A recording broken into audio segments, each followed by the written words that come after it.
Yes, Honorable Sano, you are recognized. In behalf of Barangay Langkaan and in behalf of you guys being members of one municipality, I am in favor of for the disqualification of those aspirant politicians who will not be able to comply on the guidelines and policies being implemented by the company. As of now, that they weren't acquire such position, and yet they were not able to comply on the policies. What else if if they are already been elected in the position? So that's our point in behalf of my party. Thank you very much, Honorable Sarno. Any opinions or thoughts about the issue? Yes, Honorable Ansiro. On behalf of the Barangay Mabolo, we will analyze first the situation before we decide on that matter. Are you satisfied, Honorable Sernan? Okay. Thank you very much for that, Honorable Ansiro. Now, do we have any issues on the election? Who would like to go next? Yes, Honorable Sabado, please lay down your issues. Okay. So, good morning, Honorable Chairman and my colleagues. Like in Honorable Gapusana's place, things are getting dirty in ours, but it's more literal. We're literally getting dirty there because excuse me, because national candidates came into our place to conduct their campaign, and before they presented themselves in our barangay plaza, in our stage. But before that they went around our place in a motorcade wherein they gave away yun. Thank you.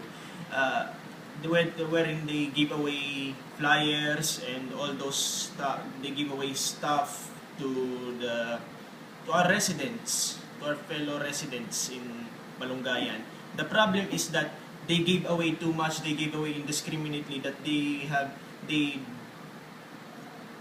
left so much trash in our place, and apparently nobody cares to clean this unless it's near their houses or their neighborhoods or something.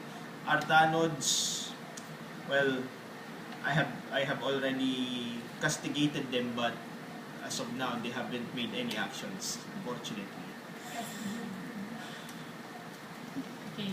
Would you like to say anything else? Any additional or? Nothing more. I'm open now for suggestions. Okay, thank you very much for that, Honorable Sabado. Do we have any thoughts or opinions, suggestions, or questions about the issues that he just stated? Yes, Honorable Serna, you are recognized. Honorable Sabado, with all due respect, I think the matter should be settled by you only. Only could provide this, yes, moral support for your issue. I believe as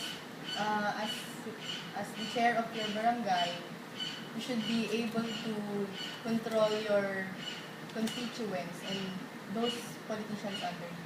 Well, it's not just a matter of controlling my constituents. It's about controlling the waste they laid down, the waste they laid down on our place. It's just too much. Our trash cans have been overfilled. The sacks are not enough. We have used up all the bins and the containers we can to keep their waste, but it's just too much. Okay. I think Honorable Abrihuela would like to say something. Honorable Sabado, we all know that during the election time, election in the Philippines is dirty, literal and figuratively. Yes. So I suggest that your problem is not that complicated. It's only a waste problem. So, uh, why? I suggest that I think you have a environmental committee in your barangay, right? Because all barangay have that. In my barangay, I have that. So yeah, okay. We all have that. So I suggest that you push them to move and do some action about that matter. Okay. Thank you. Okay?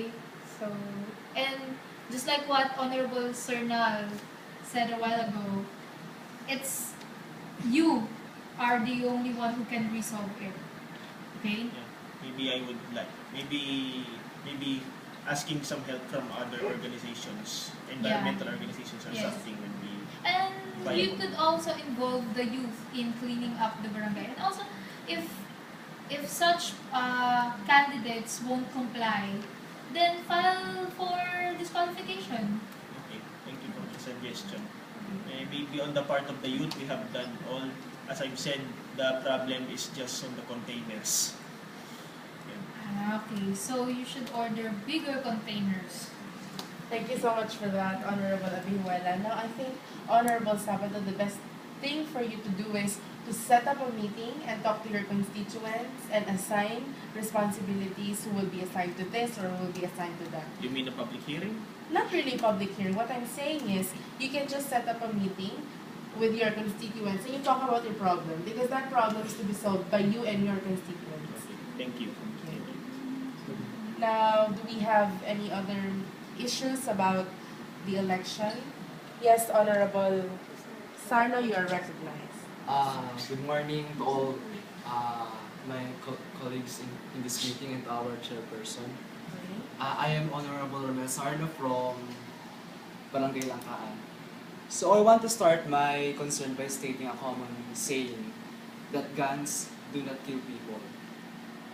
People kill people. Now, in this regard, I am expressing my view for the non-implementation of gun ban in our community during election periods. Basically for these following reasons. Number one is promotion of right to self-defense by every civilians. If we implement gun ban, we are depriving the right of every citizen, especially those civilians, to protect themselves or self-defense.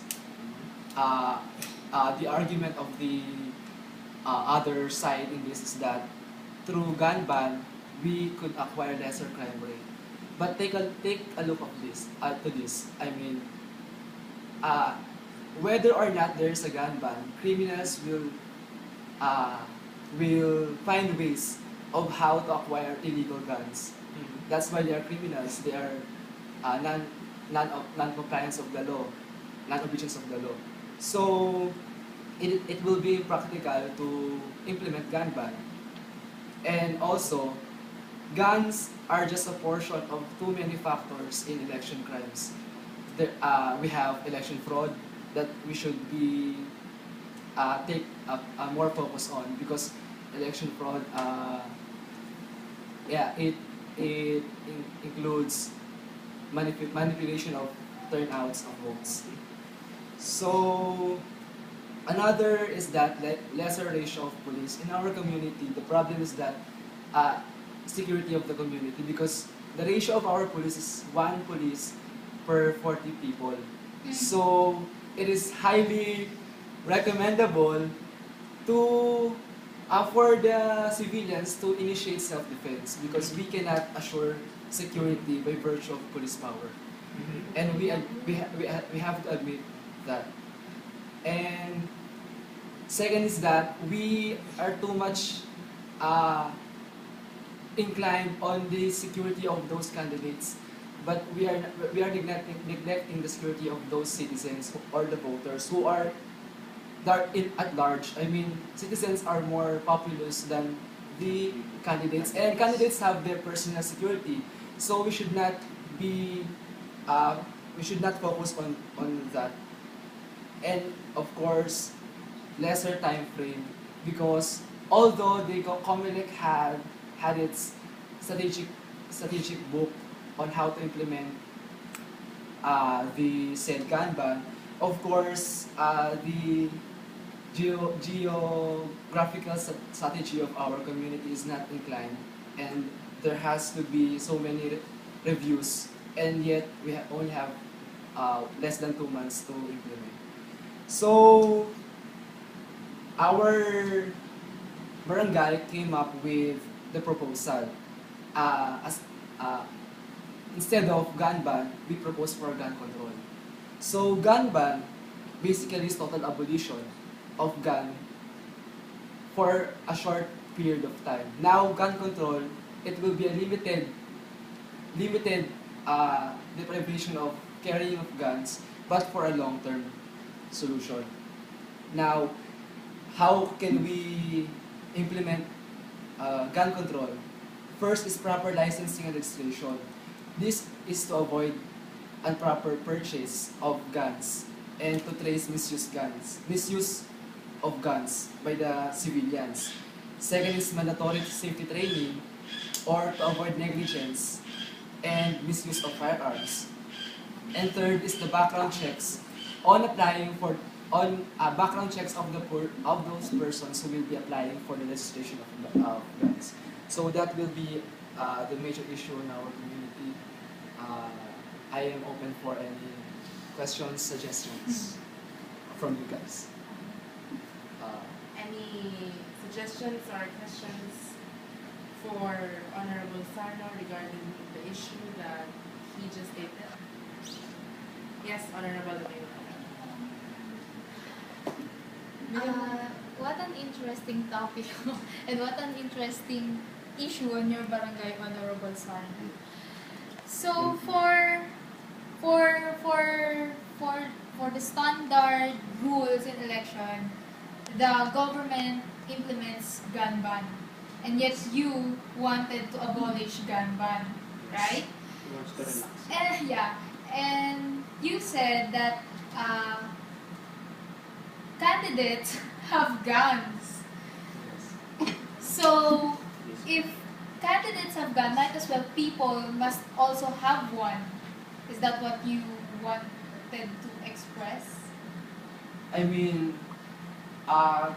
election crimes is just between candidates versus candidates. So, what happened? What is really happening is that citizens were being involved, and it is highly recommended if they will be securing guns, but of a proper use in proper time. So, how can you assure the proper use? And you mentioned a while ago that